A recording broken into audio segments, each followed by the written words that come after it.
Good afternoon, ladies and gentlemen, and welcome to the weekly City Club Forum. My name is Herb Cam. I'm president of the City Club. It is a great pleasure to present to this distinguished forum today a gentleman who has distinguished the labor movement as boy and man. I refer, of course, to Mr. Douglas A. Fraser, international president of one of the country's biggest and most respected unions, the United Auto Workers. I'm happy to note, Mr. Fraser, that having come from a series of whirlwind negotiations with management, you don't look any of the worse for wear. You're neither bloodied nor bowed,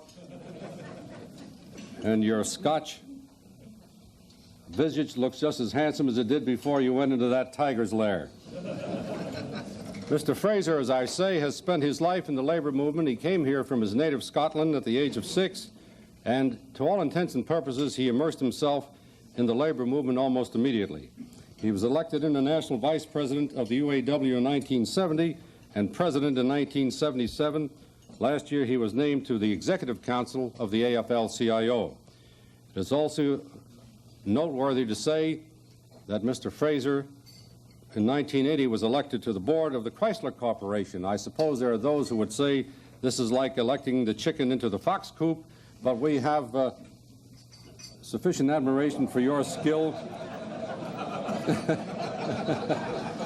We have sufficient... Let me finish. We have sufficient admiration for your skill, Mr. Fraser, to know that you can handle those foxes.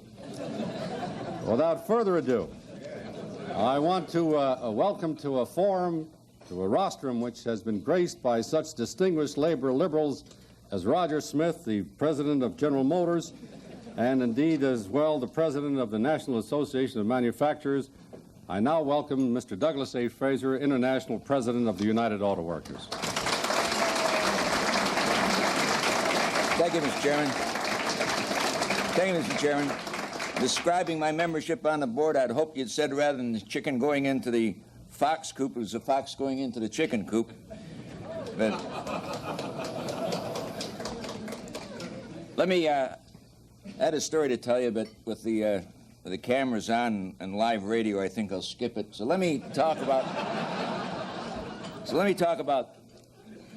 an industry that so much of this community is dependent upon, obviously talking about the auto industry. As we meet here today, we have 250,000 workers unemployed just in Ford, General Motors, Chrysler, Volkswagen, and AMC. Doesn't count the tens of thousands who are unemployed in the parts supplier industry. This is the 38th consecutive month of bad sales in the auto industry. And when I talk about this, I look around the state of Michigan. We now have a horrendous figure of 17% unemployed in the state of Michigan. Ohio, you've had double-digit unemployment now for a while. And maybe people don't pay the attention that they should because maybe they don't understand unemployment. And I've said for a long time that maybe if you have not experienced unemployment, or if you haven't been close enough to touch it and feel it, you really don't understand the frustration, the despair, and yes, even the agony that people go through who are ready and willing and able and anxious to work and can't find a job to provide for themselves and their families. People write me and they say, well, do you really understand unemployment? And I write them back. I says, first of all, I'm close enough to touch it and feel it. But secondly, it was many years ago, I was laid off for 11 consecutive months. And it was such a searing and unforgettable experience that I remember every detail as though it were yesterday, and I remember every emotion. People say that 1981 was the worst year in the auto industry since 1961, but that understates the case, because in 1961 we had a different nation. The population has increased by 25%, and therefore the potential car purchasers. 75% more cars on the road than there was in 1961, and there's 75% more people of driving age with driving license than there was in 1961. So you're really comparing apples and oranges, and when you compare 81 against 61, it really understates the case. But you don't have to cite a lot of statistics. Last month in March, The car sales were 23% below March of last year, which was a miserable year.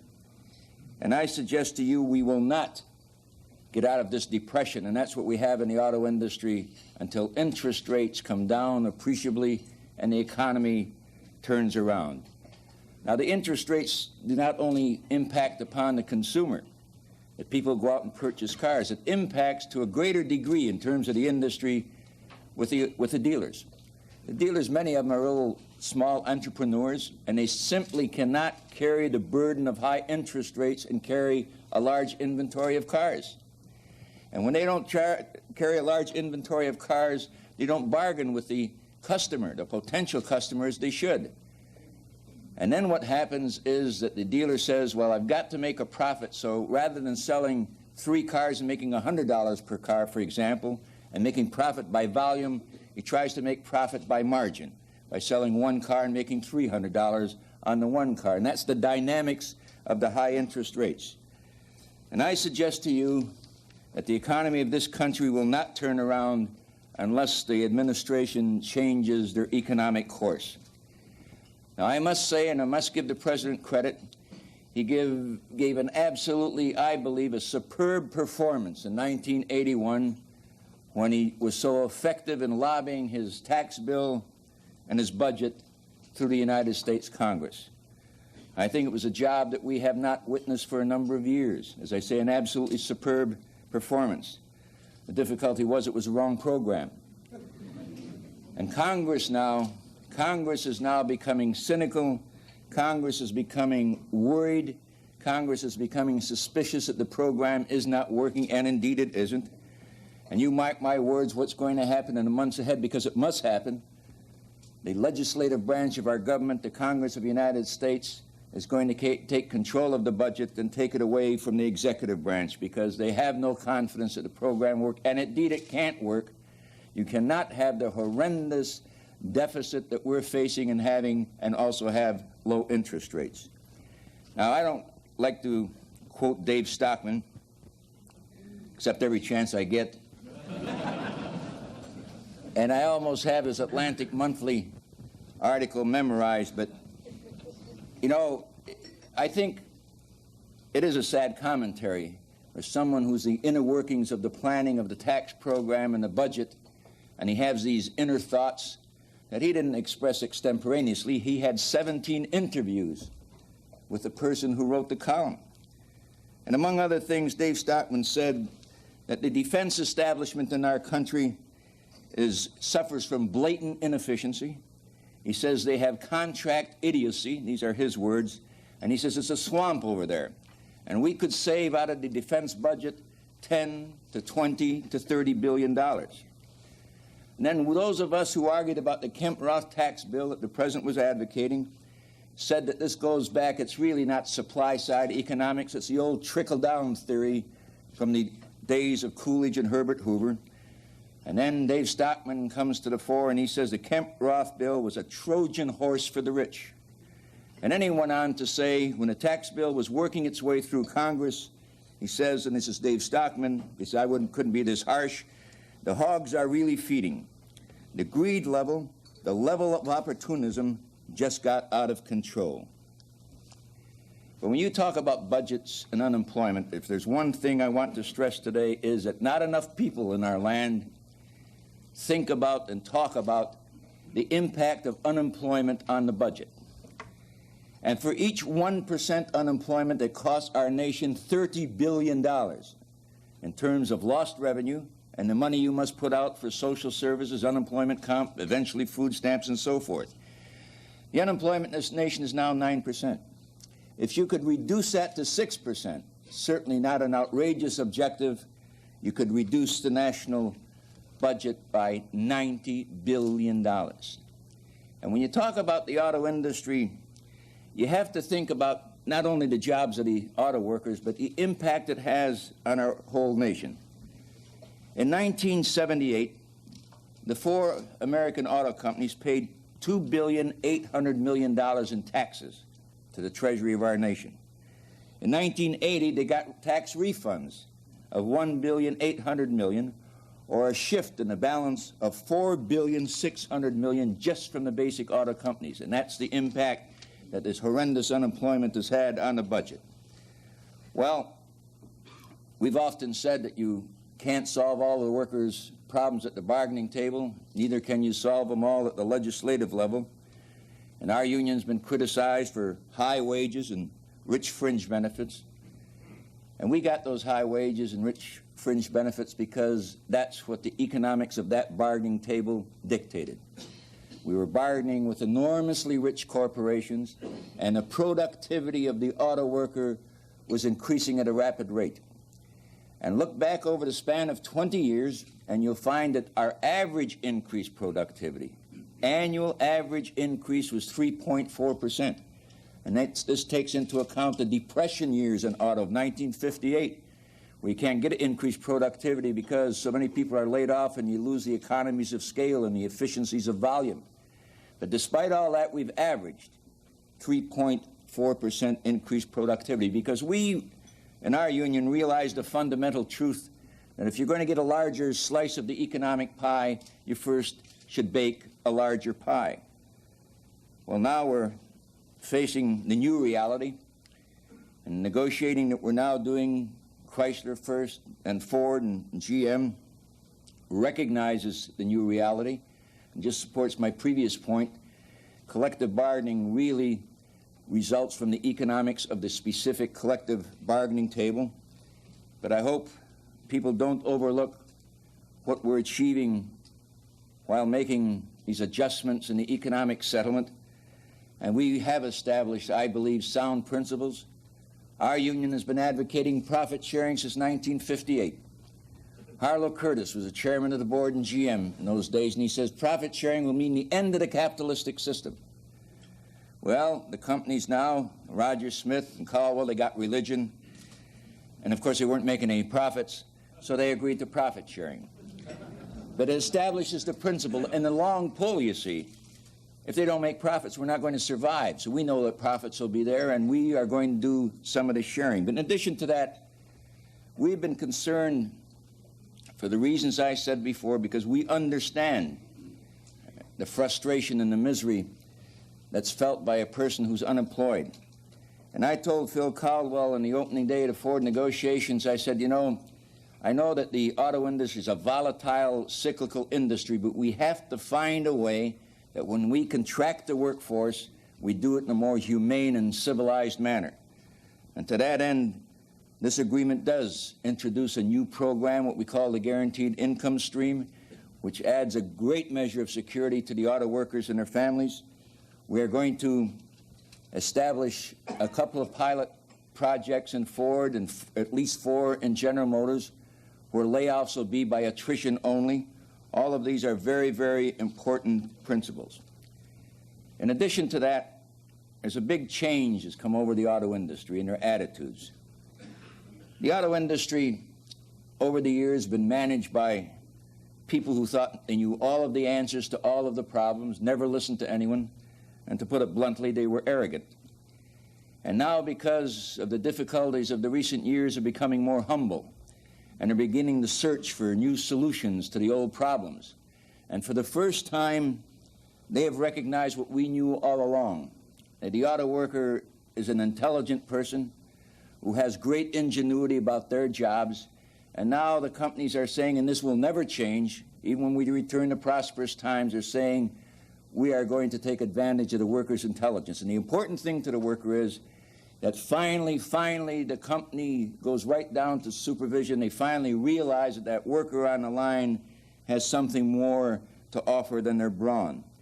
And we're going to democratize, I believe, the whole system of labor relations. Now let me turn quickly to some pending legislation. It's in the House of Representatives named House Bill 5133, and in the Senate it's 2300. And this bill provides for what we call content legislation. Let me describe it to you briefly.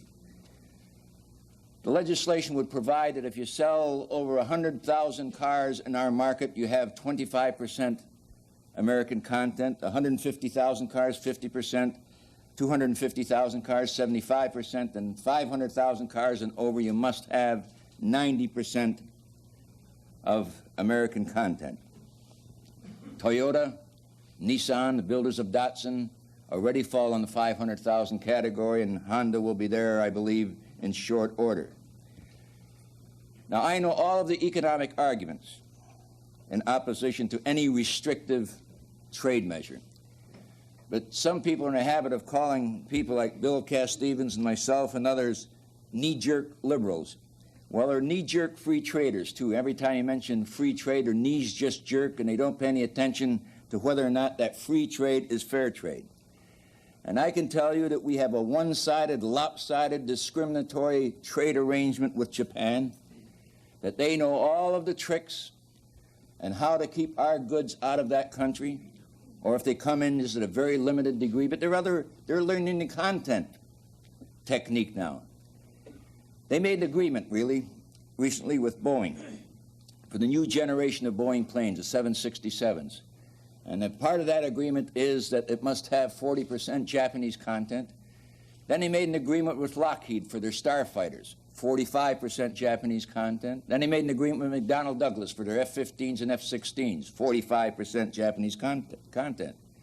I think most of you know the story about citrus fruits, how they keep our citrus fruits out of Japan except for a very limited degree.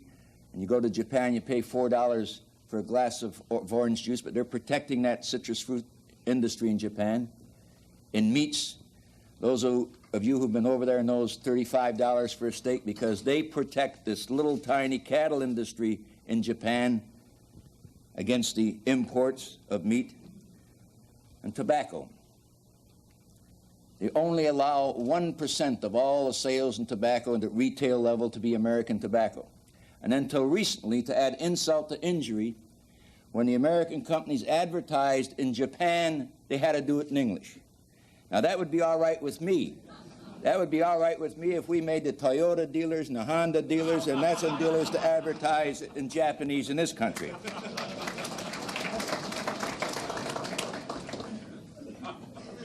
The most recent grievance we have, I think, is a very serious one.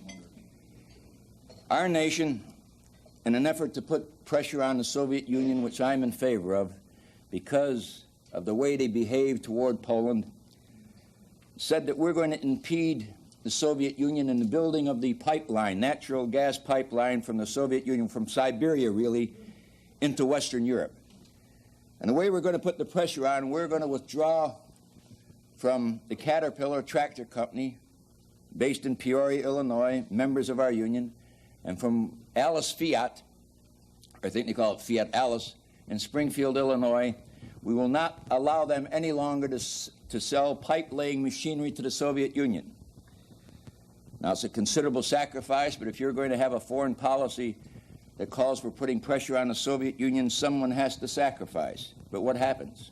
Komatsu of Japan moved in to fill that void. They are now selling the pipe-laying machinery to the Soviet Union, which not only undermines the foreign policy of our country, but really steals from the Caterpillar worker and the Fiat Alice workers jobs that rightfully belong to the members of our union. We have to say to the Japanese that you have to put some capital where your market is, that you have to build where you sell. And let me tell you how important it is, not only in terms of jobs, but to our national economy. We had a trade deficit with Japan last year in '81 of $16 billion. $13 billion of that $16 billion was in trade, in automobiles and automobile parts. In the last 5 years, we have a trade deficit with Japan, automobiles alone, of $47 billion. And trade is not trade at all unless it moves in more than one direction.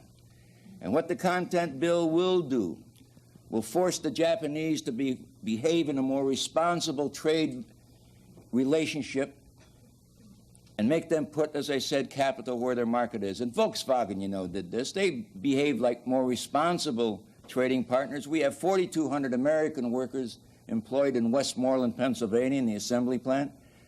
We have a stamping plant in Charleston, West Virginia. and we have a parts plant in Fort Worth, Texas. And Volkswagen is now converting a defense plant to another assembly plant in the suburbs of Detroit, but they obviously will not put that in operation until the economy makes a recovery. And that's what the Japanese should be doing. And the automobile industry is so important to the industrial base of our nation that I don't believe we should stand idly by and see it destroyed, because the automobile industry does consume 21% of all of the steel manufactured in America, 50% of the malleable iron, 34% of the zinc, 12% of the primary aluminum, 13% of the copper, and 65% of the synthetic rubber. That's how important the automobile industry is to this nation. Well, let me say a couple of other words about our country. Ronald Reagan won the last election, and he's president of all of the people, at least until 1984. I think he deserves the opportunity to advance his program, but we have a right and we have an obligation, no matter who the President of the United States is, be it Jimmy Carter or Ronald Reagan, to criticize and oppose that policy when we think that policy is wrong. That's the way the democratic system has to work. And the thing that bothers me about this administration, frankly, is that we live in horribly complex, complicated, troubled times. And there are no simplistic solutions to the problems facing this nation. Hell, if there's simplistic solutions, we'd have thought about them a long time ago. And anyone who thinks there's simplistic solutions to these enormous problems either is a fool or he thinks we're fools for believing that. And I think industry, labor, business, all of us have to tell the American people this basic truth. But I don't want to close on a pessimistic note. While these are troublesome and indeed to some people desperate times, I have enormous faith in the democratic process. And the reason is that in a democratic country, you can always change things if people are dedicated to change and committed to change. You can't do that in a totalitarian society. When I'm talking about democracy, there's another basic truth.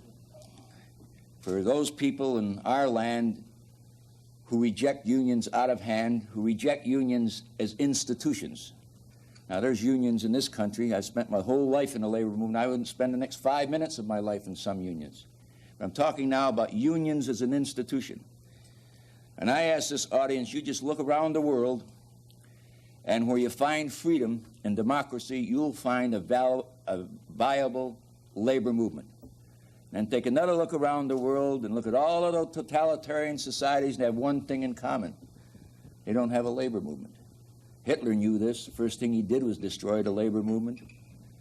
And interestingly enough, I didn't think about it till right now, when we occupied Japan, they had no labor movement prior to the war. And General MacArthur, to give him credit, and he had good advisors, a couple of whom I knew, and they were afraid of the return to the old imperialism of Japan. And so they said one of the ways to protect Japan against that resurgence of imperialism is to build a labor movement, and that's how really the labor movement came about in Japan. It was sort of handed down to them from us and the MacArthur occupation. And you simply can't have democracy unless you have a labor movement where workers through their elected representatives have a right and have a voice in their own future and their own destiny. Well, let me say this finally, that I have faith in the good sense of the American people. I happen to believe that our country is sometimes a great country, a good country, always a generous country.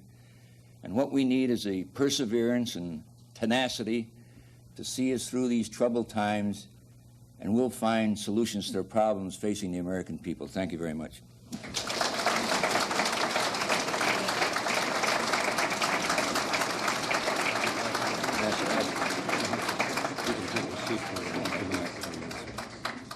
Thank you, Mr. Fraser. Today at the Cleveland City Club, we are listening to an address by Douglas Fraser, International President of the United Auto Workers. In just a moment, we'll have our traditional question and answer session, but first, if you will, I have a few announcements. I'd like to note, incidentally, Mr. Fraser, that this audience today is liberally sprinkled with representatives of the labor movement, as well as a few members of the political world, some of whom hold office, some of whom want office. And we're delighted to have you with us. I might go on to say that the City Club, of course, is supported largely by the dues of its membership and by donations to the City Club Forum.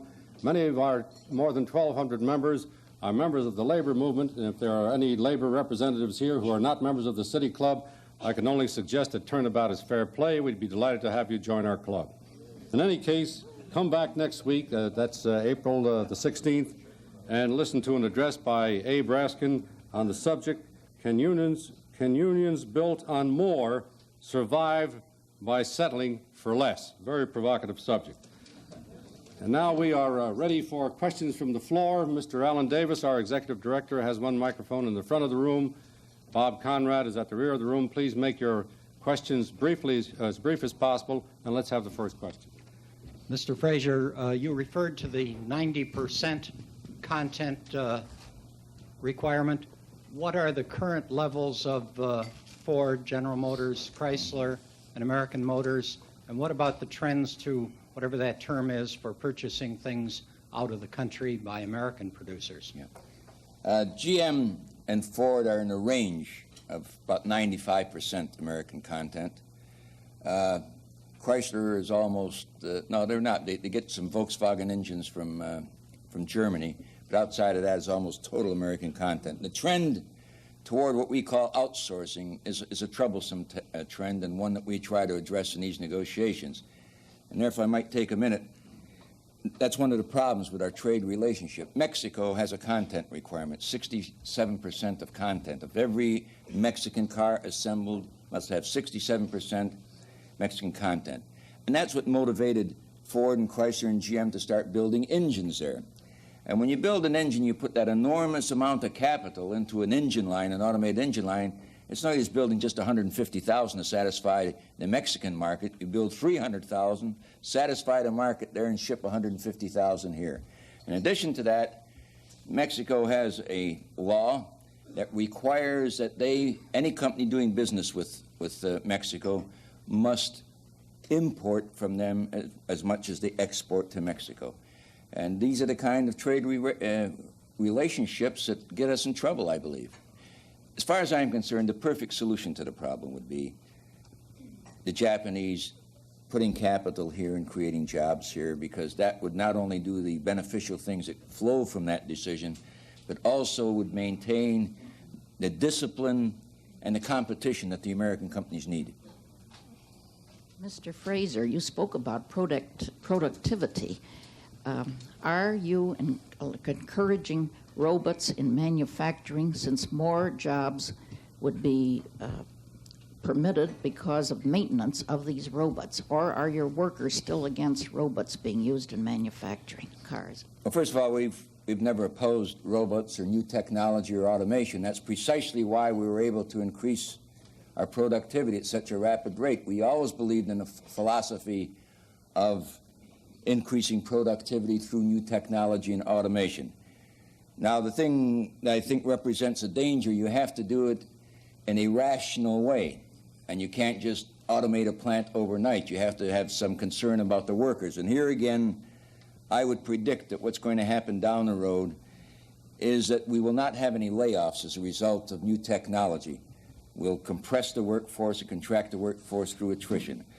The other fact that I should mention is that the Japanese are ahead of us in robots. They don't know how to do anything that we don't know how to do, and I've been there and I've been in their plants. In fact, they don't do a thing over there we didn't do first, including the quality circles and our robots and our presses, but they have many more of them now. And if you're going to compete, you're going to have to compete with them in terms of new technology and automation and productivity. The president of the International Machinists Union recently stated that military spending reduces jobs and that the nuclear arms race is madness. Mr. Fraser, what is the position of the UAW with respect to the nuclear weapons freeze campaign that's now endorsed by a growing list of Ohio cities, including the city of Cleveland itself? That sounds like a home run ball to me. Actually, we haven't taken a position, and we probably will in June because it's a recent development, the nuclear freeze. I am personally supportive of it. And the reason I'm supportive of it, our defense structure is built on a triad, the so-called triad. We have the Minuteman missiles on land, we have the submarines at sea, and we have enormous air power with missiles. And we really have more warheads than the Soviet Union.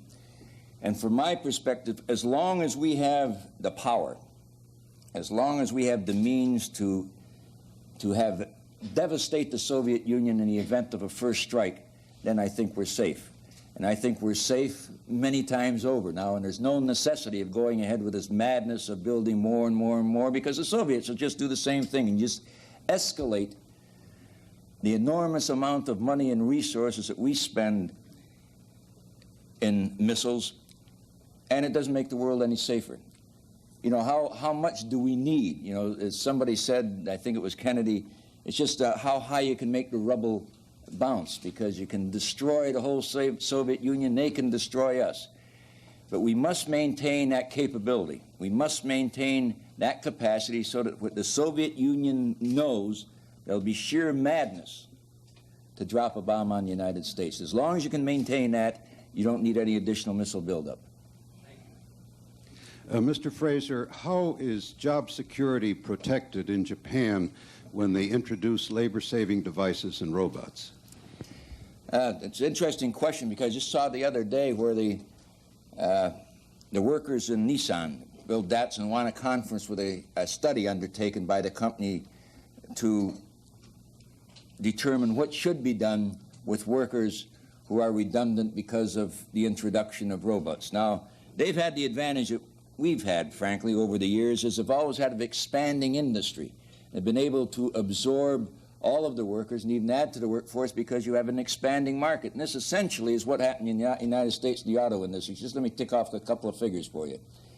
In 1957, we produced in this country 7,300,000 cars and trucks. 20 years later, in 77, we produced 12,600,000 cars and trucks. It's like a 74% increase, and we did it with only a 13% increase in the workforce. And you're talking about more sophisticated instruments in 77, so it's even more dramatic than that. But we never laid off any workers for that reason. In fact, the highest level of employment in Ford and GM in their history was 1979, before we got into this difficulty. However, if you don't have an expanding market, or if the market grows very, very small, then you come upon the problem that you cite. Now, in Japan, what they would do, and they're committed to the system of what they call lifetime employment, where they just don't lay anybody off. They find other things for them to do. They might shift them from one industry to another. And it's really a sad commentary on our society that we can't figure out ways of doing this when they do it in Japan. Mr. Fraser, you've expressed many reasons and causes for our difficulties in Detroit, but I've heard no mention of quality.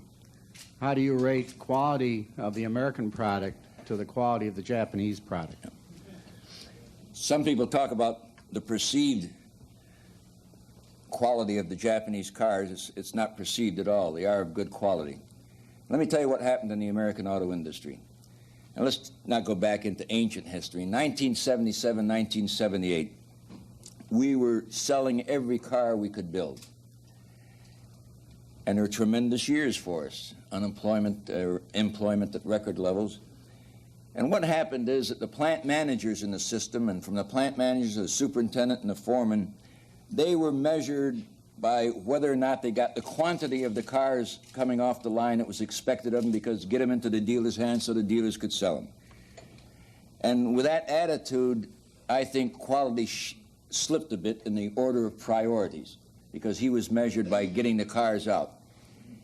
And we just slid along that way because the American consumer was buying every single car we could build. But there's a new day out there now. And there isn't a company, Ford, General Motors, Chrysler, Volkswagen, that doesn't realize that we're in a competitive battle on the quality front with the Japanese and with the Europeans. And I can tell you with absolute certainty there's a new awareness, there's a new sensitivity on the part of the companies and the workers that we must produce a better quality car than we've been producing in the past. And that has come about, I can assure you. It doesn't mean that we've reached the point of perfection yet. I think the progress is going to continue, and we're going to compete with the Japanese on a quality level. I think we're almost there now. Let me say one other thing about that. The Japanese never did have an advantage over us in terms of the mechanical instrument. They had an advantage over us in what we call the fits and finishes. Beautiful paint jobs, there's reasons for this.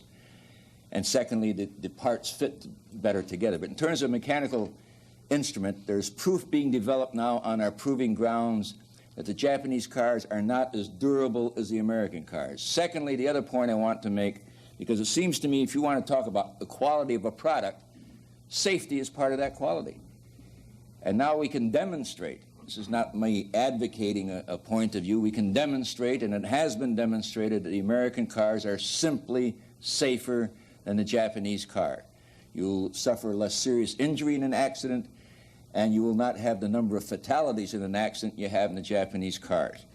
Now, I suppose if I was to take a choice of a door handle falling off or surviving an accident, I'd take surviving the accident. But there's no need for the door handle to fall off either. We've got to fix that.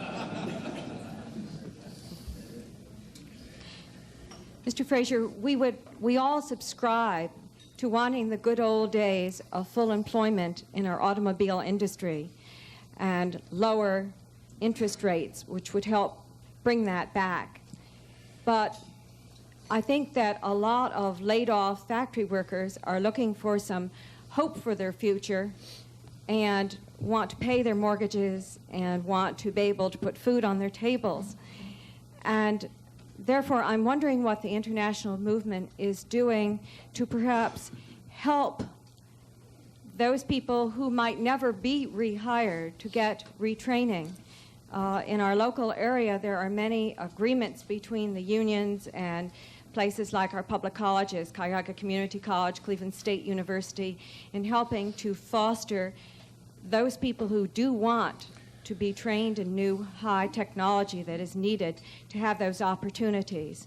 And they're working with unions in the local area. Do you subscribe to this as one approach for people's future? Yeah. I certainly do. And again, this part of the agreement that we just negotiated with Ford and General Motors, this provision gets generally overlooked. But under both agreements, we have established training programs. In GM, for example, $45 million a year will be going into that program. In Ford, it's 5 cents an hour, so in Ford it would be roughly about $15 million a year. We have an agreement with Rockwell. Rockwell is going to be building, whether or not you agree with it, they're going to be building the B1 in Columbus, Ohio, and out on the West Coast, and we represent both of those plants. And we're going to take laid-off Rockwell workers from the auto section and laid-off auto workers from Ford and GM and Chrysler and train them for aerospace jobs. But this, I believe, is a constructive course to follow. And I think it's an absolute necessity. The only word of caution I have is that when you get people in training programs and there's no realistic hope that there's a job on the end of the line, I think that's a cruel way to treat a person. And there has to be reasonable expectation that after going through this training, there'll be a job waiting. And I think we have to pay much more attention, and our agreements reflect it in Ford and GM, much more attention to job training we ever had before. We never even addressed this problem before except through apprenticeship programs, and that's completely different. Mr. Fraser, whether we view that you're an outsider in the fox den or in the chicken coop, you do occupy a very, very unusual position in being on Chrysler's board of directors. And I wonder if you'd care to comment about how you see that affecting your role as a labor leader, or how you see your position affecting Chrysler's management. Let me give you a little background. We negotiated this provision in November of 1979. I was sensitive about it because I didn't think it should have been me, but it should have been somebody else, the director of the Chrysler department. Lee Iacocca insisted. He says, we're going to nominate the people to our own board. And then I didn't really go on the board until the stockholders meeting in June of the following year. And I read the things that were written, that I had a fiduciary responsibility identical to other members of the board, that my sole and exclusive obligation was to the stockholders, just like any other member of the board. And I disagree with that in principle, because we negotiated the membership on the board because we believe that the workers, through a representative, it doesn't have to be me, should have a voice in their own future and their own destiny. They should be able to express a point of view before decisions are made that affect their lives and decisions that are irreversible. So I met with Chrysler and got their agreement that in a proxy statement that went out that year, that so everybody would understand what my position is, had the simple statement that I viewed myself as a representative of the Chrysler workers on that board for the reasons I told you. And that probably explains why I get fewer votes than anybody else at the stockholders meeting. But I think, and it's not because of myself, I'm smarter than the other members of the board of directors or as smart, but I do bring a different perspective to that board. My background is different, my life's experience is different. I think I see things through the eyes of the workers that they don't see. My second board meeting, I introduced a resolution that says in effect that when if Chrysler should close a plant, they should not only make the decision on what the economic facts are of the situation, but they must take into consideration the impact upon the workers and the impact upon the community in which the plant is located. And that resolution was adopted. I'm treated with courtesy. The people do listen to me. I wish Chrysler was more prosperous because it's hard to be innovative and advance new ideas when every board meeting is sort of a discussion of survival. And but I think it's a sound principle because the principle really leads to democracy in the workforce, in my view. Mr. Fraser, we all know in the Midwest, and particularly in Cuyahoga County, how important the auto industry is. I introduced a resolution in the Ohio House which would encourage Congress to pass the contents law, that House Bill 5133. I just wonder, in your opinion, what are the political realities of that passing, first of all? And secondly, I try to buy American whenever I can, but it's becoming increasingly difficult to buy American products in many of our stores. Do you think 5133 should be extended to other types of products? No, I don't. And I'm not going to argue the principle or the philosophy that if you start making what Congress calls a Christmas tree, and you yourself probably know as a legislator, a Christmas tree of the auto content bill just won't pass. Now, if you'd asked me that question a year ago, what are the prospects for passage, I would have said little or none. But because we are in such great difficulty in our country in terms of the automobile industry and the industries that are dependent upon the auto industry, there's a realistic chance. We have now 178 sponsors of the House bill. And the second thing that's happening is that Special Trade Ambassador Bill Brock, and I meet with him occasionally, and I must say, to show you that I'm nonpartisan, I think Bill Brock is better than his predecessor as a negotiator with the Japanese under the Carter administration. But Brock and Dave McDonald, the Assistant Special Trade Ambassador, and people in the President's cabinet are becoming so frustrated with the Japanese and trying to get them to open up their shores like we open up ours that I think that we're getting more and more support all the time. I'm really optimistic that we can get the bill, if not through the Senate this year, through the House this year and come back to the Senate next year. Mr. Fraser, in view of the fact that the last labor negotiations resulted in giving back some of the benefits that the unions had acquired over the years, why did you not insist that the companies share some of these benefits and lower car costs, passing some of these back to the consumers? Yeah, of course, that's where we were in the GM negotiations. We went further than that. We said that every single concession we made had to be passed through to the American consumer. And in addition to that, we would have a certified public accountant firm in which we had a voice in choosing examine the necessary financial data in General Motors to make certain that all that was passed through the consumer. Those talks, as you know, collapsed. And what happened when we made the announcement we had an agreement in principle, the sales just stopped, absolutely froze in place. So when we went back the second time, GM took a very dim view of making this approach again. And it's unfortunate we couldn't do it. And we missed that opportunity in early January. But there's no question about it that General Motors and Ford, that their pricing has to reflect the concessions that we made. It has to in the marketplace. And let me tell you, our market, the automobile market in the United States, is so very, very confused because, and I don't blame the American consumer, he doesn't know what a real rebate is and what isn't, and how much is real and how much is fiction, how much is imaginary. So I think they're just throwing up their hands and just not buying it all.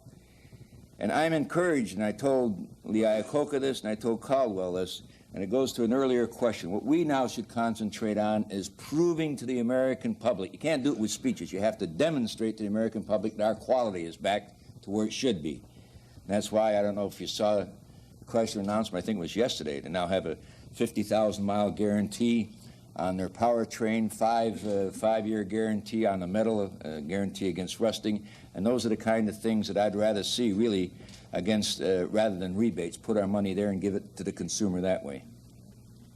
Mr. Fraser, with the success of the auto industry in Japan now, it appears as though there's mutual love between the Japanese auto worker and their management.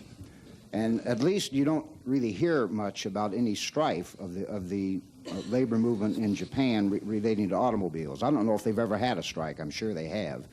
But I wonder if you could comment a bit on what you think are some of the very big differences between the kinds of labor contracts with management in Japan in the auto industry and our own contracts. Those things which you think they may have in their contracts we don't, and vice versa, that make their labor management relationship seem so much better than ours.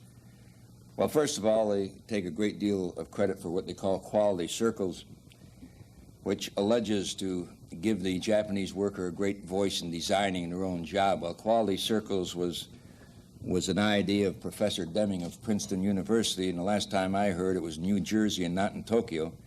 And so that's another one of our ideas they took. But let me suggest this, that I don't believe you will ever see the American worker behave like the Japanese. Now, people project that over the decades, the Japanese worker and the Japanese nation is going to become westernized, as they call it. I'm not sure of that. What I am sure of is that the American worker and the American people will never, never, never accept the values and the culture of the Japanese. And what happens in a Japanese factory is this blinding obedience and subservience to the foreman. Wouldn't work in our society.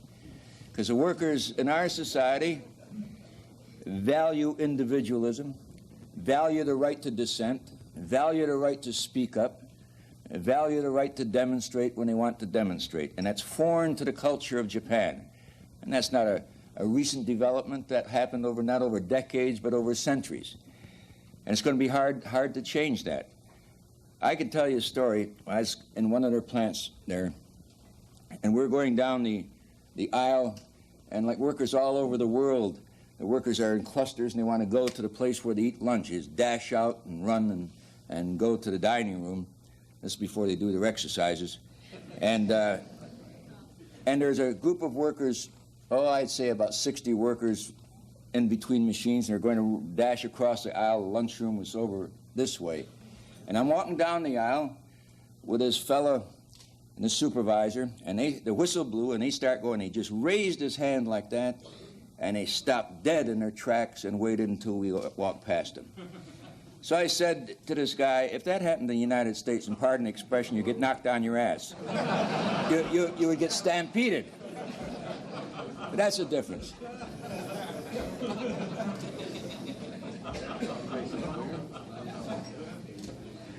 Mr. Fraser, is there a small way in which an individual in Northern Ohio and Michigan can aid in the unemployment? And I ask this because a friend recently decided to buy an American-made car to help the unemployment and found in Michigan and Ohio and found out it had been made in Missouri.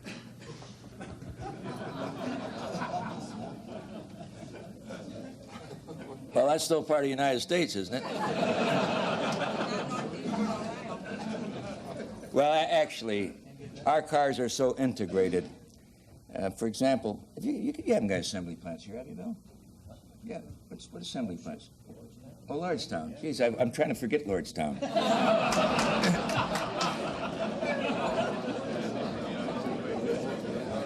But not largest, Fort Lorraine? Jesus, man, where am I at this morning? But in any event, you can see a lot of sections of our country where we don't have any assembly plant. I'm thinking now, Region 9, Bill, we have massive numbers of GM and Ford workers, but they're stamping plants and machining plants. And the car that you bought, you can be rest assured, or someone you bought, you can be rest assured that 95% of the parts that goes in this car were made by American workers. I don't think you can get too parochial about this. I'd be satisfied in putting laid-off workers back to work, although everybody has their own priority. I see them go back in Michigan. We have 17% unemployed.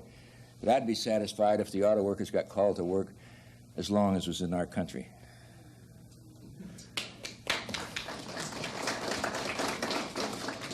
Brother Fraser, I am an auto worker for Ford Motor in this area, as you know.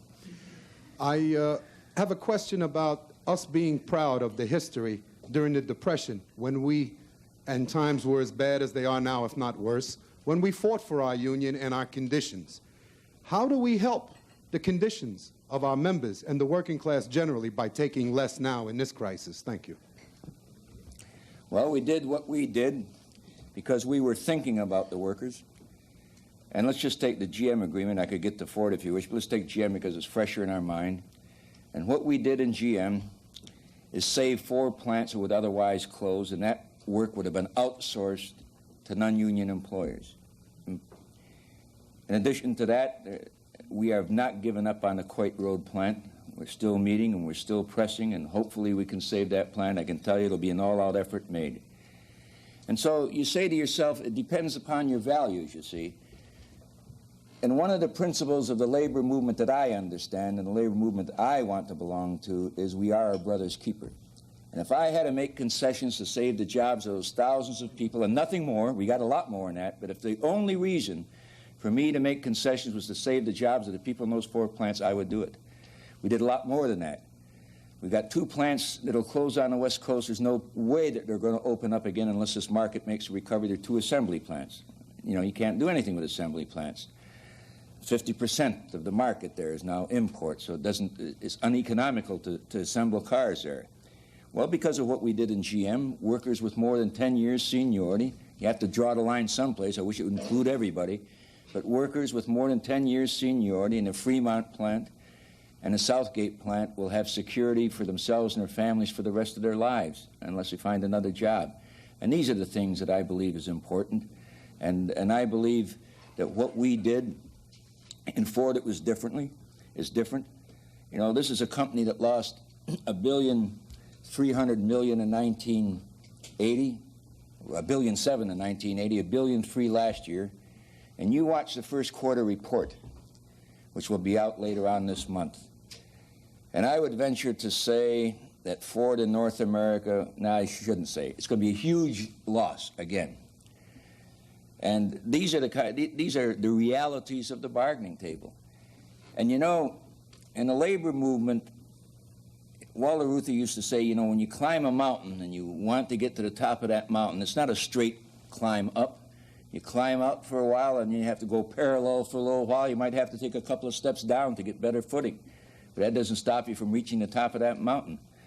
And things in life are not stable. Sometimes are good times and sometimes are not so good times, and we're living in the not so good times right now. In any event, I'm comfortable with what we did, and you know, the bottom line in our union, because it's a Democratic union, 73% of your fellow workers voted for the Ford agreement. That's the bottom line. That's democracy. I wish the hell would have got that kind of vote in GM. Which might prove that GM workers are smarter than Ford workers. I don't know.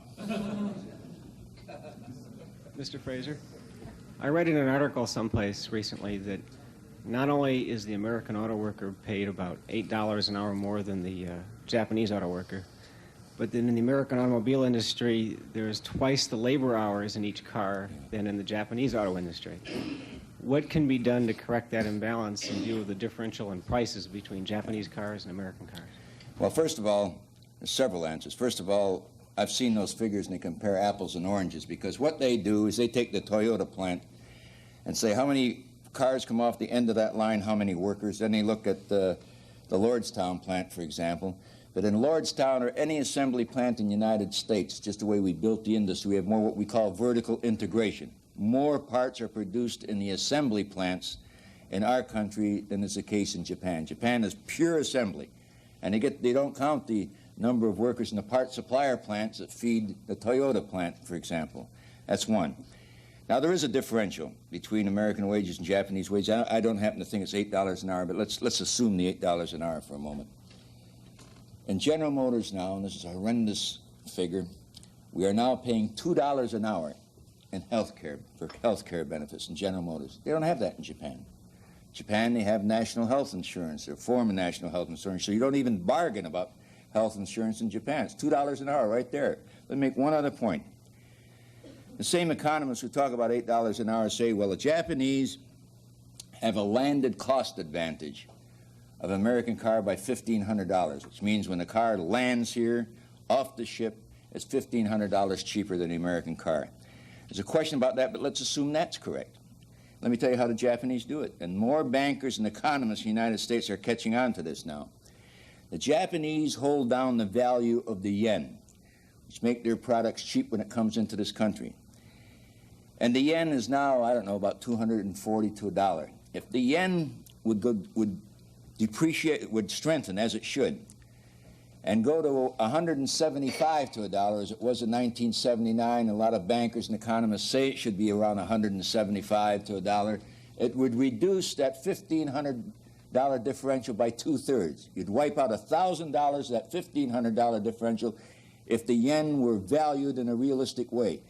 And the yen should be strengthened because of the advantage in the trade balance that the Japanese have.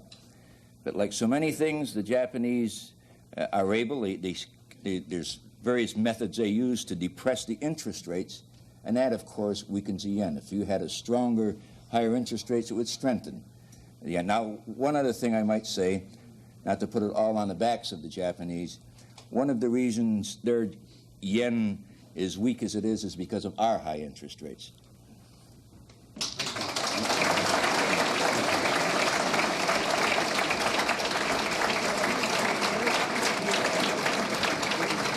Thank you, Mr. Fraser. The City Club Forum is adjourned.